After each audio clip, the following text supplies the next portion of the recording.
धन्यवाद सभापति जी। मैं आज आपके माध्यम से भारत सरकार द्वारा 9 फरवरी 2024 को लिए गए ऐतिहासिक फैसले के संबंध में अपनी बात रखना चाहूँगा। खास तौर से देश के प्रधानमंत्री आदरणीय नरेंद्र मोदी जी ने चौधरी चरण सिंह जी को भारत रत्न देने का फैसला लिया। जो उन्होंने पहल ली, ये एक बहुत बड़ा फैसला है। ये सर्वविदित है कि मैं प्रसन्न हूँगा। सभापति जी, मैं जानता हूँ व्यक्तिगत तौर से आप भी गदगद हैं, लेकिन ये भाव सिर्फ यहीं तक सीमित नहीं, इस सदन तक सीमित नहीं है। मैं बताना चाहता हूँ कि कल देश के हर कोने में आपके निर्णय की गूंज पहुँची है। गांव-गांव में दिवाली मनाई गई है। जब चौधरी चरण सिंह जी प्रधानमंत्री बने थे, गाँव के लोग गुड़ और मिठाई लेकर दिल्ली आए थे बांटने के लिए, अपनी खुशियों को बांटने के लिए और इजहार करने के लिए।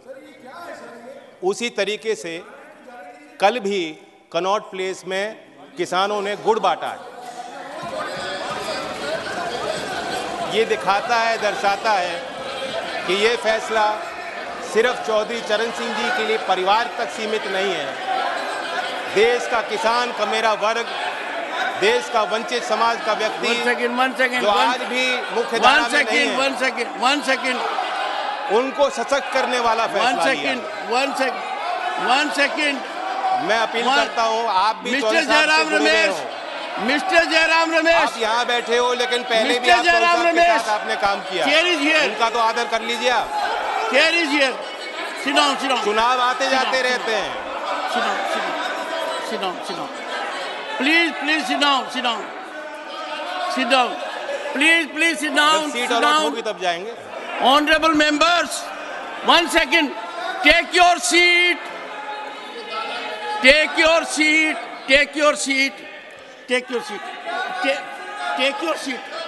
First, will you take your seat? Why are you shouting like a commando? Why are you shouting like a commando? Sit down. Take your seat. Sir, sit down. Sir. No, not on this. No, I will not accommodate on this. Chaudhary Charan Singh stands for impeccable public life, unimpeachable integrity, unflinching commitment to farmer. दूरदर्शी सोचता उनका किसान और गांव के लिए। उनके विषय के ऊपर विवाद करना, प्रमोद जी, आप किस हालत में पॉइंट ऑफ ऑर्डर रेज कर रहे हैं? नहीं, मुझे बताइए, इतना लंबा राजनीतिक जीवन आपका है, उत्तर प्रदेश से आप आते हैं। चौधरी चरण सिंह की कर्म भूमि उत्तर प्रदेश और पूरा भारत रहा है। उनको भारत रत्न मिला हो, इस विषय पर इस सदन में मेरे यहाँ बैठे हुए इस प्रकार का वातावरण हो, बोलिए। पहली बात, लेटेस्ट हियरिंग, मैं पहली बात सब बहुत श्रद्धा के साथ ये कहना चाहता हूँ कि जिन 3 शख्सियतों को भारत रत्न से नवाजा। सर, आप अपना पॉइंट ऑफ ऑर्डर रेज कीजिए। I don't want any cover up. I have seen with my eyes, I have seen ruckus, chaos, shouting, sloganeering, condemnation. I have seen it with my eyes. मुझे अपनी बात तो कहने दें। आप point of order raise कीजिए। Don't make a speech. Sir, point of order. Sorry, honorable members. Short duration discussion. Leader बोले।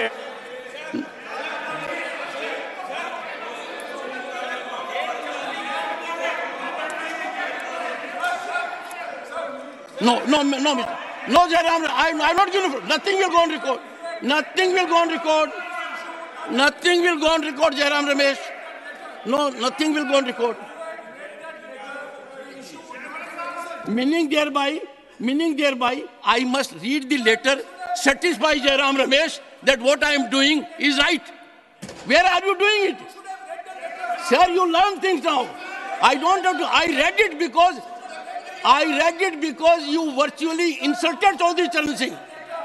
You insulted his legacy. You had no time for Bharat Ratna Chaudhary Charan Singh. आज के दिन हर किसान के दिल पर आप चोट कर रहे हो। उसके दिल को दहका रहे हो। चौधरी चरण जैसे व्यक्तित्व के ऊपर इस प्रकार का वातावरण हाउस में करना, और head should go in shame. मैं खुद पीड़ित हूं, दुखी हूं। Nothing. I give floor to Jayant Chaudhary. Please conclude your observation. Yes please. Nothing. No no Pramod ji, please help me. No, सभापति जी, no, nothing else will go on record except, व्यक्तिगत तौर sir, I have से taken a stand. आज कुछ Only Jayant सम्मानित- Chaudhary will complete after he completes. Sorry, nothing will go on record. Jayant Chaudhary, please.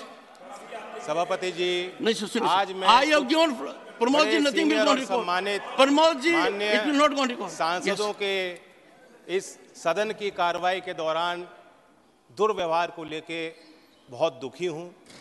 आपने मेरी ही नहीं, देश की भावनाओं को व्यक्त किया। सभापति जी, आपने मुझे संरक्षण दिया।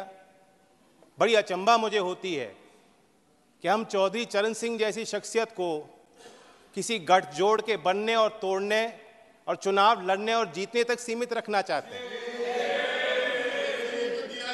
लेफ्ट, राइट, सेंटर में हम बटे रहेंगे तो ये देश के जो असली धरती पुत्र थे उनका आदर और सम्मान हम कैसे रख पाएंगे।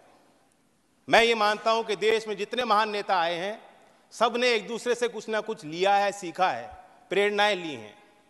चौधरी चरण सिंह जी गांधीयन सिंप्लिसिटी को अपना असूल बना के उन्होंने जीवन जिया। महात्मा गांधी जी के ग्राम स्वराज को अपना, उनकी मूल फिलॉसफी का वो हिस्सा और चरित्र का हिस्सा रहा। लाल बहादुर शास्त्री की ईमानदारी, नैतिक, उनके चारित्रिक गुणों को उन्होंने अपने अंदर समाया। इस सदन के माननीय सदस्य पूर्व प्रधानमंत्री एच.डी. देवेगौड़ा, जैसे इनकी राजनीतिक पहचान खेती और किसानी से जुड़ी हुई है, उसी प्रकार से चौधरी चरण सिंह जी की पहचान भी खेती और किसानी और कामगार से जुड़ी हुई है। राजनीतिक विशेषज्ञ मानते हैं कि जैसे इंदिरा गांधी जी में एक करिश्माई शक्ति थी लोगों को अपनी तरफ आकर्षित करने की, उसी प्रकार से चौधरी चरण सिंह जी को सुनने के लिए, उनको छूने के लिए, उनको बेहतर तौर से समझने के लिए दूर दूर से, गांव-गांव से लोग चले आते थे। और मैं ये भी मानता हूँ, 10 साल मैं विपक्ष में रहा हूँ, कुछ ही देर इस सदन में मैं इस तरफ बैठा हूँ, लेकिन मैंने देखा है कि 10 साल में जो आज सरकार है, इनकी कार्यशैली में भी चौधरी चरण सिंह के विचारों की झलक है। जब आदरणीय प्रधानमंत्री जी ग्रामीण क्षेत्र में शौच की दुर्व्यवस्थाओं पर प्रकाश डालते हैं, जब महिला सशक्तिकरण को अपना प्लेटफॉर्म भारत सरकार बनाती है और गांव-गांव में जागृति पैदा करती है, तो मुझे उसमें चौधरी चरण सिंह जी की बोली याद आती है। सभापति जी, हम लोग नेताओं को समझ नहीं पाएंगे अगर हम इसी तरह बटे रहेंगे।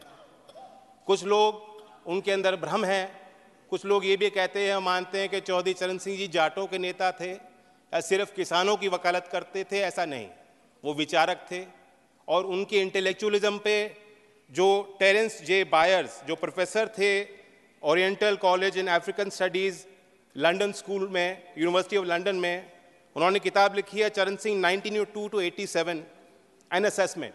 मैं उससे कोट करना चाहूँगा सर।